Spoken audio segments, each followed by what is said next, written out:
The final fight between good and evil was no contest, and the Lord triumphed over the Antichrist as it was written. Why the Antichrist never took an interest in reading is beyond me, especially a book written about him, a popular book too. If there's a book written about me, I can't guarantee I would enjoy it, but I would read it, no question. You have to be aware of perceptions. No one was surprised when the serpent fell, but we all cheered. It was like wrestling in that way, I guess. I was among the billions left after the rapture. I wasn't always an awesome guy, but my heart had turned to the Lord by sure degrees in the trial period. How could you not? God wasn't the one poking us with hot irons. God wasn't the one spreading fire and disease and aggressive rock music. I had never found favor with the Lord before, but joining the flock was exceptionally fulfilling. I liked the community. I liked the conversations and just the whole vibe we had. We were the Lord's sheep, never his goats, because unlike a certain Antichrist, we knew what happens to them. God was smaller than I thought. Still big, still, God, but I admittedly wanted to be impressed more. He's probably 20, 25 feet tall, larger than any person I've ever seen, but smaller than most buildings. Smaller than dinosaurs for sure. Whatever, can't judge a book and all of that. He was shiny, I'll give him that. I chided myself. This is what happens when you build up unrealistic expectations. I reevaluated. Don't get in your head. Just enjoy it, man. The Lord sat over the chasm of the world, split open to unleash the fury of hell, sitting on the edge of his throne, all prepped for the hour of judgment. He was dressed in a simple white, flowing robe. He knew what the people wanted. No one said anything about the stains on the robe. What had he been eating? Barbecue? Was this the best he had to wear? I had been dodging demons and pestilences the last 1,000 years, yet even I had a pleat in my slacks and a starch on my shirt. Again, though, God. You can't let appearances determine your devotion, after all he had done for us. God coughed into a balled-up fist, and then everything went quiet. All us flock could feel it in our bones. Judgment. I looked over to Lucifer's army of devoted humans and demons and nearly felt bad for him. I understand you gotta dance with the date you came with, but the Lord wasn't a bad guy. He wouldn't blame you for switching sides, not that anyone tried. We all knew where we stood, and darn it, we were going through with it. A trumpet blared, deafening and otherworldly, but still very much a trumpet.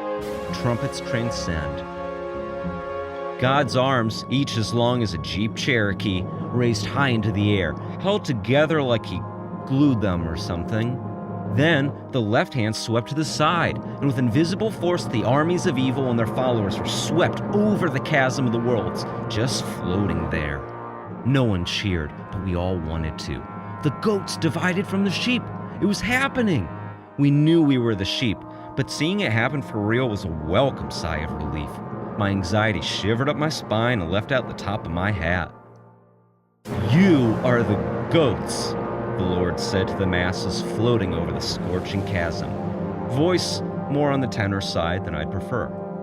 You are also the sheep who did not love me enough. I spit out the lukewarm. I spit out the too hot as well, which is also you. Goats, you have been judged. With that, the masses of evil fell into the chasm, screaming, crying, setting on fire. It was cool to see, and again, very happy to stand where I was. This was probably what it felt to be like on the winning side of a Super Bowl, watching the losers just pouting there. It was a real high. God's right hand swept over to us faithful, and with invisible force we were taken away from the chasm. And good thing. After the evil fell in, it started stinking something fierce. A twist of his thumb and forefinger, and we were stretched into a single file line, all us sheep arranged proper. Now, my devoted flock, is your time, he said with a wink, and it made me feel good, I admit it. Ahead, I could see gates. Not pearly like I would hope, but gates nonetheless. Steel, a little rebar, enough to form a border. Don't want people hopping the fence, I guess. Thank you for your devotion, the Lord said to us. I really appreciate it. I have loved you all since before you were born, and I will always love you. You are my sheep. The line started moving, and a big whoop started through the crowd. We were all so pumped. Heaven! A little chant of sheep, sheep, sheep started, and I repeated it well after the crowd gave it up. It's hard not to be excited, you know? 1,000 years of torment, done. The judgment, made. Now it was time for the rewards I'd been hearing about. I didn't know what heaven would be like, but I'd probably get my dick sucked. That much for sure. There were maybe 15 people ahead of me now, all in meager clothing, heads bowed down, really nailing the tone. I couldn't keep my eyes down. I was jumping with energy. It was all so close. I don't think I heard the screams from beyond the gates. Well, not at first anyway. Only 3 people were ahead now, and as number 3 walked through the gates, I tried to peek through, see what was waiting. I was always the kid who looked for Christmas presents before Christmas, who always spilled a secret with little prompting, so this was typical me. Number 3 was Dominican priest, and after he passed the gates, he turned to the rest of us flock waiting and gave a big thumbs up. What a guy. I heard his scream soon after, but by that point everyone was whooping and hooting. Everyone has their own way to be excited, I figured. Anyway, it was my turn. See you on the other side, I said to the girl waiting in line next to me, and with a healthy strut, I marched through the gates of heaven. It didn't smell good, but everything was so bright that it was an impressive sight enough. Then, the gates closed, and the line disappeared. I was in! Boy, it really was bright. I felt disoriented. Where was everyone? The scream escaped my mouth before I knew what was happening. It's an automatic response when the hook pierces your Achilles tendons, or so I've been told. All I knew was one moment I was standing there on my feet, the next, my feet were dangling over my head, joined by a hook, and it hurt. What's the deal? I tried to ask.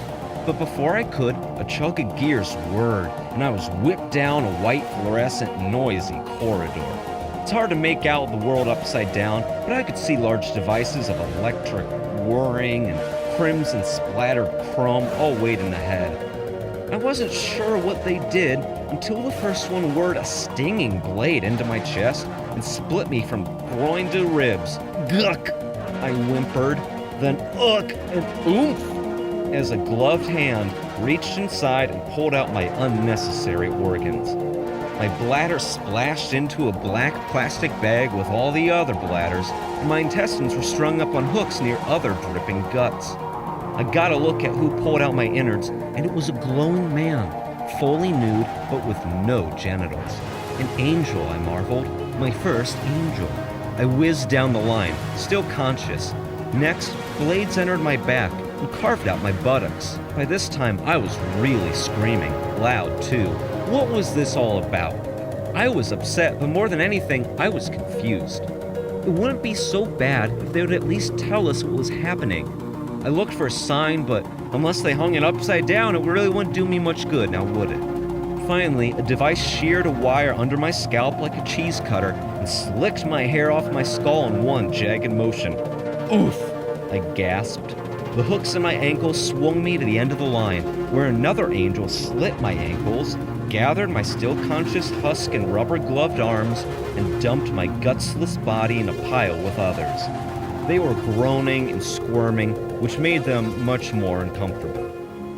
Hey, I begged of the angel. What's all this? The angel gave me a quizzical look, then laughed at my naivete. You're the sheep, he grinned. What, you think that's just an expression? With that, he sighed and returned to his work, slitting ankles and piling bods. Soon, my vision was blocked by the remaining flock stacked atop me. Some of them surprised as others just peeved. I just felt gullible, all things considered. I felt that way right until the pile, far below, rumbled, and the pile slipped down, body by body, into the thrashing blades, grinding our remains into bone meal. Oh, Brad, I thought to myself, you really goobered this one up.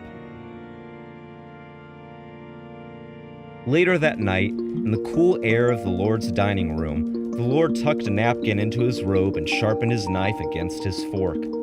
He had been judging all day and had built up an appetite. It was always such a long process. He cracked open a brew and let the satisfaction of hard work settle in. He had earned it today, and if Mrs. God had a problem with one stinking beer, well, she could buzz off.